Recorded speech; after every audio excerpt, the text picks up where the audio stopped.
ഭക്തിനിർഭരമായ ചടങ്ങുകളോടെ ശബരിമല സന്നിധാനത്ത് നിറപുത്തരി പൂജ നടന്നു.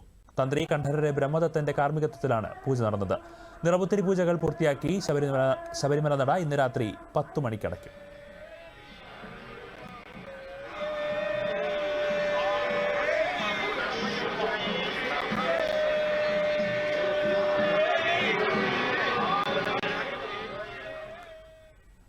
പത്മനാഭസ്വാമി ക്ഷേത്രത്തിലും നിറപുത്തരി ചടങ്ങുകൾ നടന്നു. തിരുവനന്തപുരം നഗരസഭയുടെ നേതൃത്വത്തിൽ പ്രത്യേകം കൃഷി ചെയ്ത കതിർക്കറ്റകൾ ക്ഷേത്രത്തിന്റെ കിഴക്കേ നടയിൽ 28-ാം തീയതി സ്വീകരിച്ചിരുന്നു. ഭരണസമിതി അംഗം Karamana Jayan, executive officer B Mahesh എന്നിവർ സന്നിഹിതരായിരുന്നു.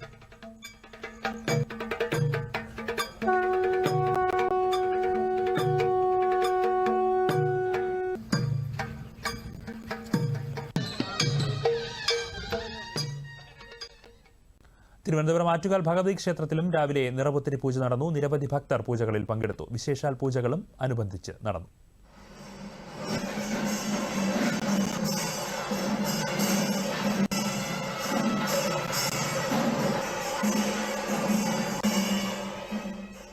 ഏറ്റുമാനൂർ ശ്രീ മഹാദേവ ക്ഷേത്രത്തിൽ ഭക്തിസാന്ദ്രമായ അന്തരീക്ഷത്തിൽ നിറപുത്തരി പൂജ നടന്നു. നിറപുത്തരി പൂജകൾക്കുള്ള നെൽക്കതിരുകൾ കോട്ടയം ജില്ലയുടെ വിവിധ ഭാഗങ്ങളിൽ നിന്നും ഇന്നലെ വൈകിട്ട് തന്നെ ഭക്തർ ക്ഷേത്രത്തിലെത്തിച്ചിരുന്നു.